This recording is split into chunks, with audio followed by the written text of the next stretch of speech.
Hi everyone, my name's Elizabeth Diakos and I'm a career transition coach. I mainly work with teachers who want to get out of teaching. And today I'm going to be talking about 9 compelling reasons to leave the teaching profession. And I say this with a heavy heart because I've just been in my Facebook group, Get Out of Teaching, and there is a discussion in there at the moment that is really quite hard to watch about a teacher who looks like she's going to be bullied out of her position in a school because of the claims of one of her students. And it's really very distressing to read about and to watch. Hi, Gavin. Thanks for joining.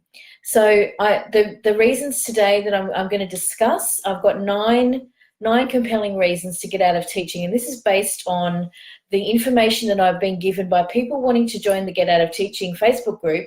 And they've told me what their reasons are for wanting to leave teaching, or what are their challenges that they're facing right now. Now, there are probably more, but I thought this was a pretty good selection of some of the things that they've told me. So first of all, teachers are exhausted.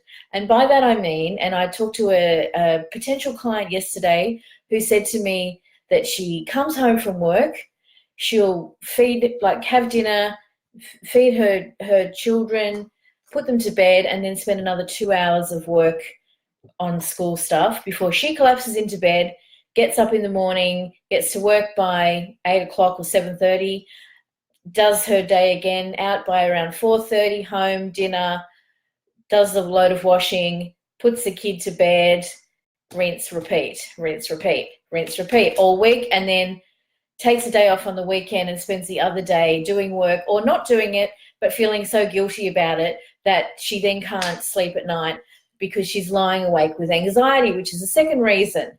Okay, so lying awake with anxiety, mulling over all the things that you didn't get done, that you planned to get done, that you'd hoped to get done, that you wish you got done, but that you didn't get done, or that you did get done, but it wasn't enough. And so that's the second reason, anxiety, and then sleeplessness, because you're lying awake all night thinking about this stuff. Then you get to work the next day and you're already exhausted before you even walk out the front door.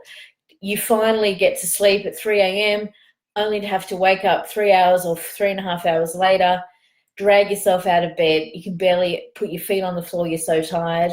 And that cycle continues all term, all year. And even when the summer holidays come, it's not enough, because on the first day of the summer holidays, you're already dreading the first day back after the summer holidays. And it doesn't matter which hemisphere you're in, I think that is a common experience. So you're exhausted, you're anxious, you're sleepless. And I've spoken to a number of teachers in the last few weeks who've got some kind of medical condition, rashes, other gynecological issues, stress, headaches, migraines, high blood pressure, something wrong with their blood work, like they've had blood tests and there's some problem. A lot of these things are stress-related illnesses.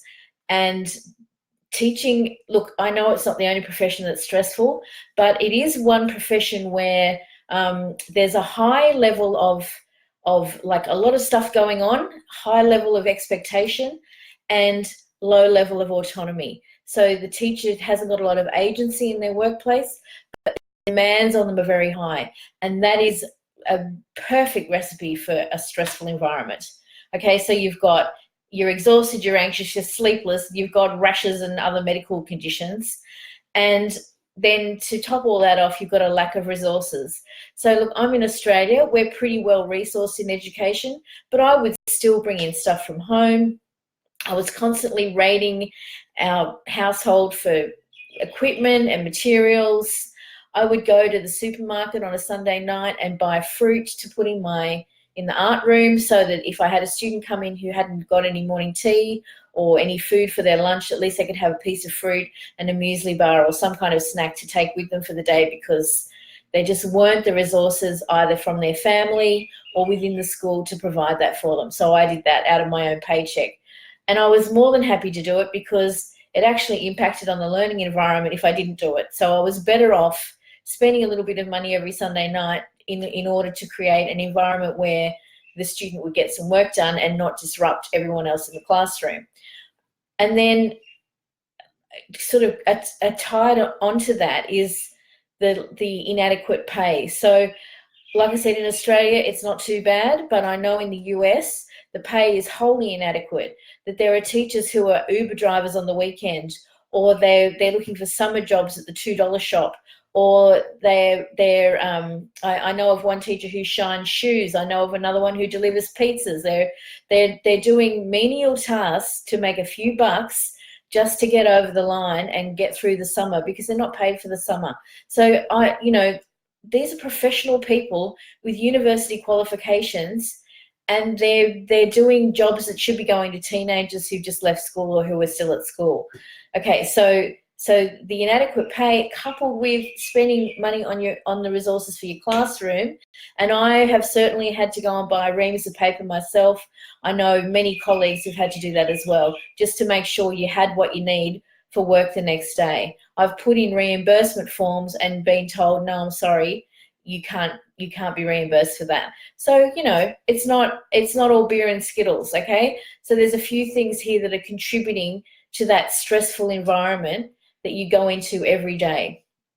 And then there's behavior management. So the teacher who's currently in a discussion on the Get Out of Teaching group has had a student who's pressing some buttons, stepping over some boundaries, and the teacher has called them out on it, and now all hell's broken loose, because not only is the child disrespectful, but also the parents are disrespectful, and then the administration say, well, we're sorry, we're going to go down the side of siding with the family because we can't afford to have unhappy customers. So the school's treating this whole situation as though it was a business model instead of what it really is, which is an educational institution, and it's not a business. And so therefore the customer is not always right. Sometimes the customer needs to be told to pull their head in. Okay, so there's that disrespect, and then that's coming from the family or from the student, and then couple that with the behavior management. And if you feel like you're playing whack-a-mole all day, where you're putting out spot fires in the classroom, that you're devoting your attention to one or two disruptive students who might have a whole swathe of issues at home or in other facets of their life that are making it hard for them to stay focused and to behave appropriately in the classroom. But nonetheless, as a teacher, you still have to deal with it, even if there's a good reason for it. It doesn't make it any easier to deal with. And you might have 2 students or 3 students who are, exhibiting disruptive behaviours, but you've still got another 25 who need your attention and who came to school that day to learn. And those kids might have been stuck together for 2 or 3 or 5 or 6 years. Sometimes they go right through school from kindergarten to year 12 in the same class, in the same cohort as the disruptive student, and they never get away from them, and they never get any peace. And so the teacher's trying to manage this very complex social dynamic in the classroom, and that is extremely stressful as well. And then throw into the mix the shifting goalposts, where testing is becoming the new black, where everyone wants to get data on students. Instead of looking at the whole child, they're looking at the statistics of their maths performance, their language performance, their science performance. What are they capable of? But it's all boiled down to a number. And so you don't get this picture of the whole child. I remember teaching art in my very first year of teaching, so that was 2006, and I had prep, which was like the first year of school. So they're only little, they're cute, and they're about 5 years old. And I had this one little guy, and his fine motor skills weren't great, but he was just gorgeous. And he painted some paper, cut it up. We were making a bowl of fruit in the style of Eric Carle, the Very Hungry Caterpillar guy. So he stuck all this coloured paper on, and he fringed some of the paper very delicately. You could barely notice it. And he plonked it all on and it looked like a dog's breakfast. And I thought, oh my goodness, if I was the mother, this would be going straight into the recycling bin. But I asked him, tell me about your picture. And he said, I like to eat fruit, and my favorite fruit is broccoli. And there, when I looked very closely, that little bit of green painted paper with the fringing was just, in his mind, a little broccoli floret. And I thought, wow, if I hadn't had that conversation with that child, if I just put it down to his capacity to use a pair of scissors or to paint or to cut straight or to glue straight, he would have failed. But knowing that this underlying comprehension of the task, of the richness of his imagination as he created this bowl of fruit which had broccoli in it as well, it was wonderful. And I thought, wow, this is my first year of teaching and I'm getting these wonderful aha moments with my students. And then imagine just boiling that down to a number. It's just such a pity. Okay, so you're exhausted, you're anxious, you're sleepless, you've got rashes and other medical conditions, you lack resources, your pay is inadequate, you're spending your own money on resources, you've got really difficult, challenging students in your classroom, so the behaviour management's a constant issue. There's disrespect coming from the students, the parents and the administration, and the goalposts for assessment are constantly shifting. And every time you think you've got it right, there's an extra expectation laid on top all the time. Okay, so these are the reasons that people want to get out of teaching. Now, if you found this helpful or interesting or it resonates with you, give it a like, give it a love.